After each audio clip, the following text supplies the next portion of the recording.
All right, I have start off with a trip announcement. The Secretary General is traveling to Bali in Indonesia to attend the leaders' gathering of the Association of Southeast Nations, ASEAN, and the annual meeting of the International Monetary Fund and the World Bank Group. While in Bali, he will meet with the President of Indonesia, Joko Widodo, as well as other high-level officials attending the gatherings. The Secretary General will participate in the IMF and World Bank sessions on topics including sustainable development, climate change, and famine. And on Friday, October 12th, together with the Vice President of Indonesia, Yusuf Kala, the Secretary General will visit Palu on Sulawesi Island, which, as you know, was struck by an earthquake and a tsunami at the end of last month. And the Secretary General, who is leaving this evening, will be back in New York on Sunday. Also in Indonesia, our humanitarian colleagues tell us that according to the Indonesian government, more than 1,900 people have been killed, more than 10,000 injured, and more than 800 are still missing following the earthquake and tsunami. More than 62,000 people have been displaced, with many people having lost absolutely everything. Aid is being delivered by aid through the airport at Palu, and many roads in the area are functional with improved access to outlying areas. The government is leading the humanitarian response with support from national NGOs. As requested by the government, international aid workers are providing technical support and relief items. The United Nations, NGOs, and the Red Cross are on the ground and are distributing newborn baby kits, maternity kits, educational supplies, and other items. They're also helping children who have been separated from their families. And you will have seen that earlier today in Incheon in the Republic of Korea, the Intergovernmental Panel on Climate Change released its new report, which confirms the need to limit global warming to well below 2 degrees centigrade and pursuing efforts towards limiting it below 1.5 degrees centigrade. The report clearly states that the world has already warmed by 1 degree centigrade due to human activity, and as a result, climate change is already affecting people, ecosystems, and livelihoods around the world. The Secretary General welcomed the report, and in a tweet he said that it is not impossible to limit global warming to 1.5 degrees centigrade, but it will require urgent, unprecedented, and collective climate action in all areas. There is no time to waste, he added, and we do expect a longer statement and reaction from the Secretary General on this a bit later. And as you will see over the weekend, on Sunday, we issued a statement in which the Secretary General extended his condolences to the government of Haiti and the families of the victims in the earthquake that struck North Port-de-Paix.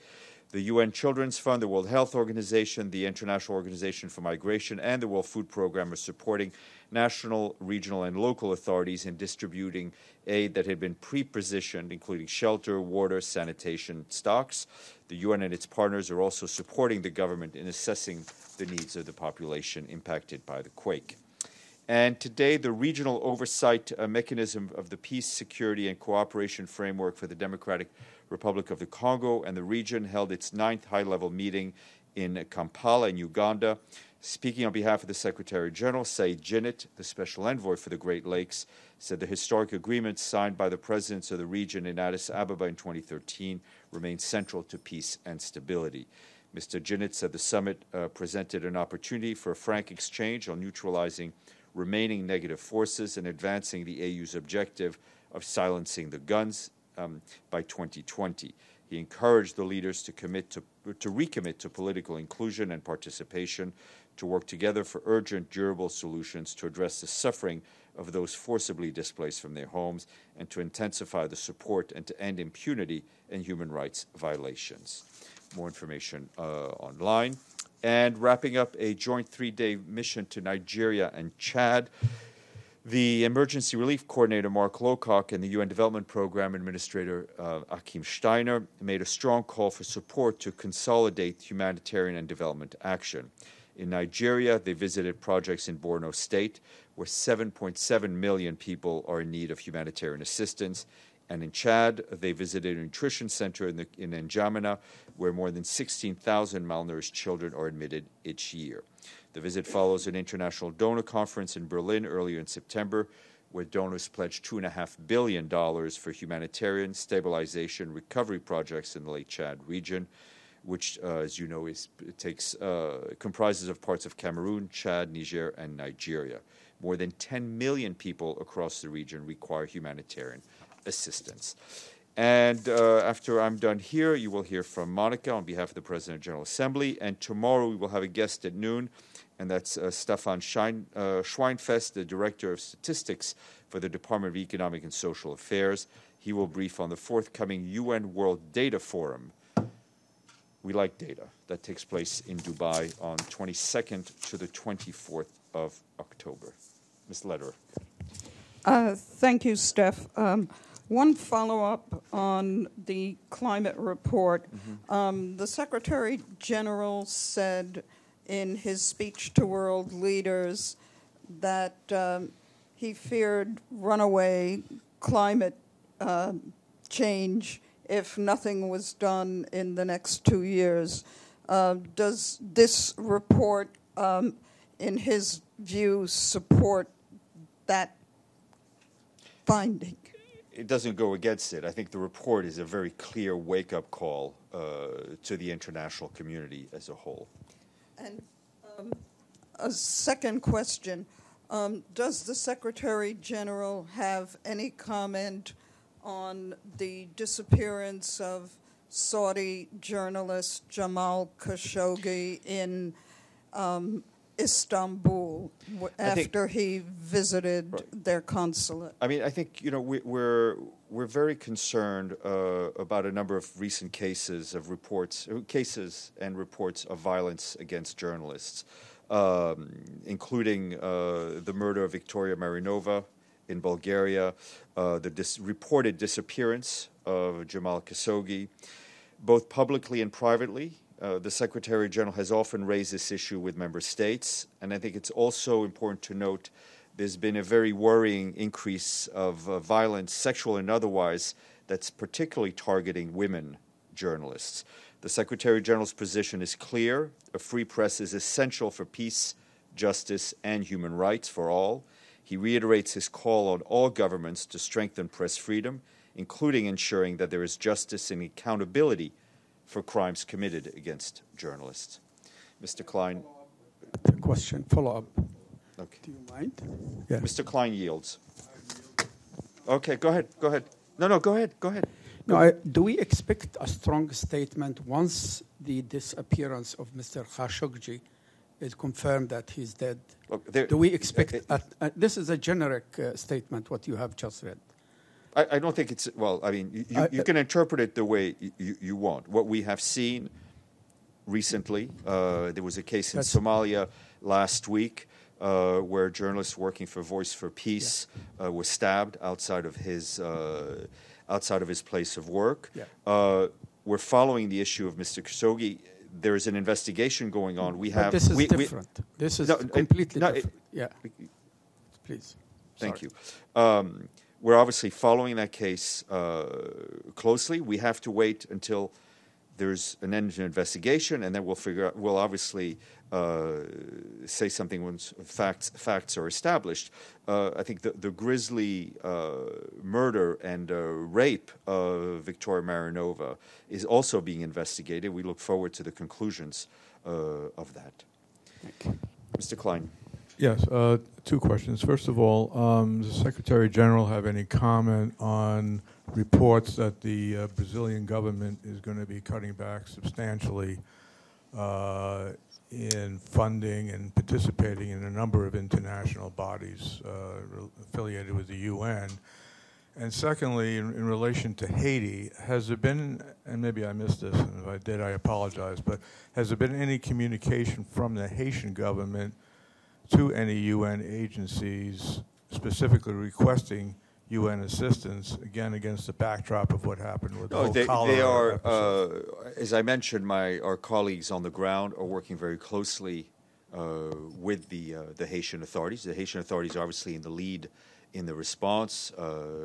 WFP, World Health Organization, and others are working closely with them to distribute aid that's been pre-positioned, and obviously to help the Haitian government assess what the needs of the population is. But on that question, there's no plan currently to either maintain or reintroduce any peacekeeping forces, given what happened? No, I mean, for the cholera. Not at all. I mean, as you know, anyway, a peacekeeping decision is a decision of the Security Council. Here, we're looking at a humanitarian response to a humanitarian disaster. And my other question was on Brazil. On Brazil, I think I've heard of these reports. Obviously, we're not going to comment on things that have yet to happen. Evelyn, and then we'll go to Stefano. More on Khashoggi.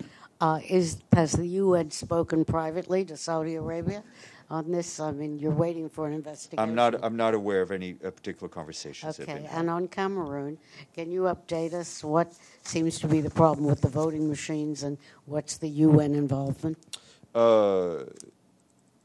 Yes, on Cameroon, I can give you an update as to the UN role. First of all, we're not mandated to observe the ongoing electoral process, so we're not in a position to assess the conduct of the elections. The UN in Cameroon played a technical advisory role in the electoral process, supporting Cameroon's electoral management body in the areas of capacity building, strategic communication, civic, and other voter education.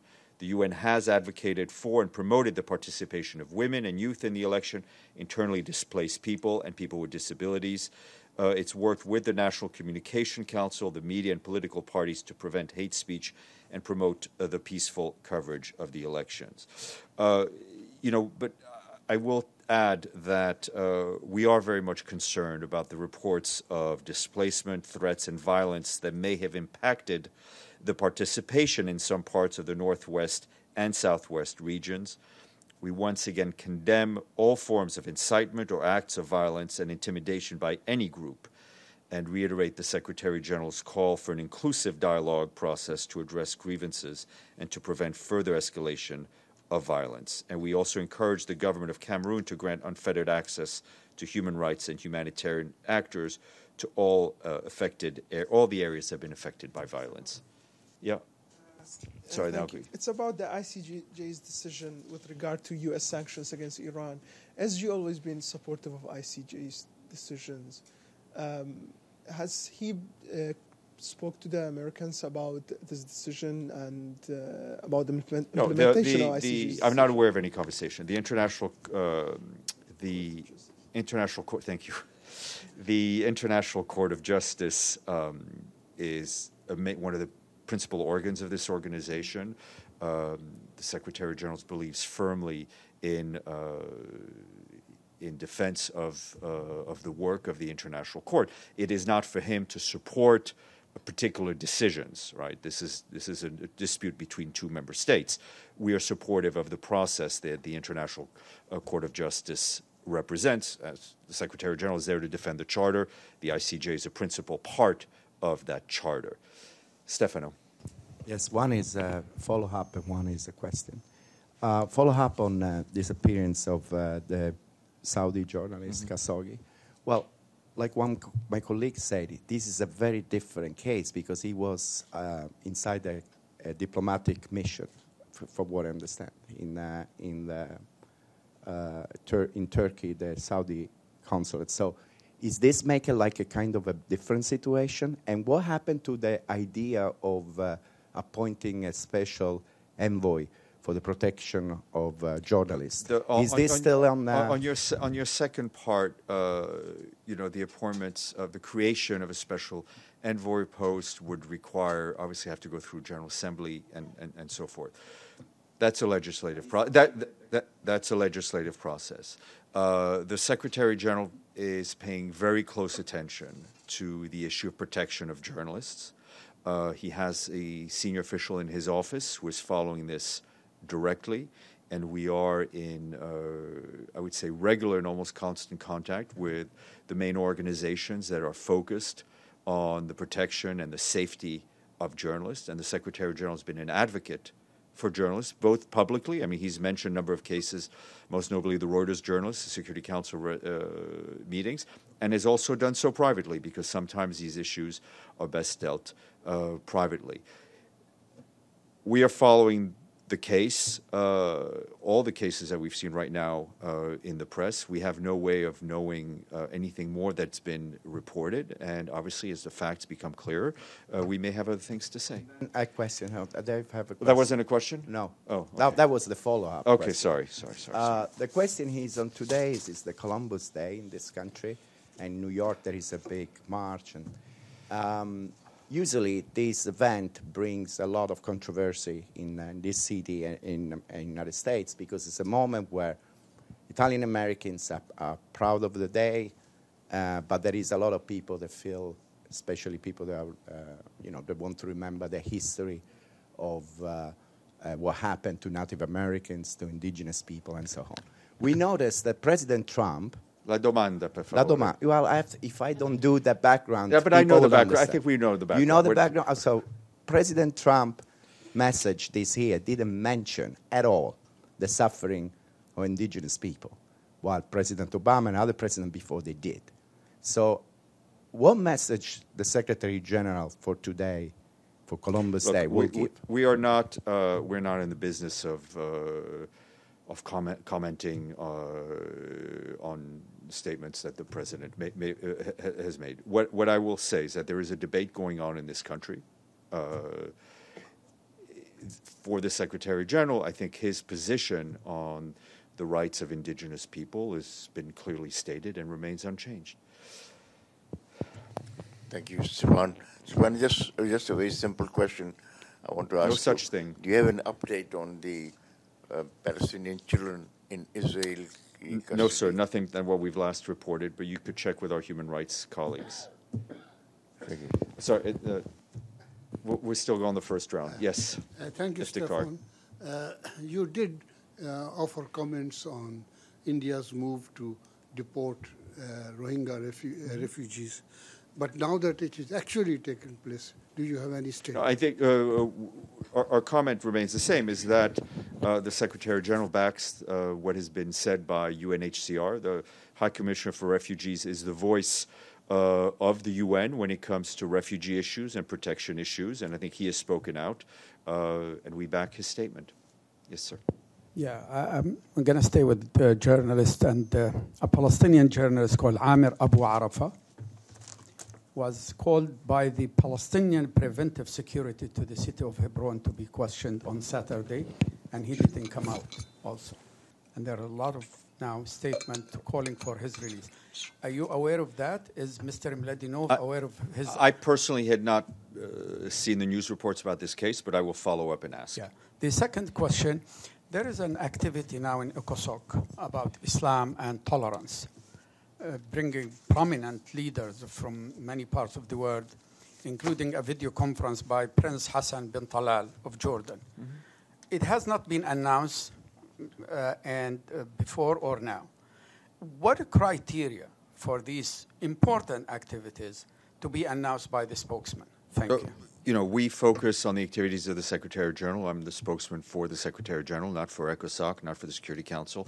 For the General Assembly has a very eloquent spokeswoman who will be here to answer your questions. If the ECOSOC presidency flags an event to us, then we will flag it. On that note, Monica, the podium is yours.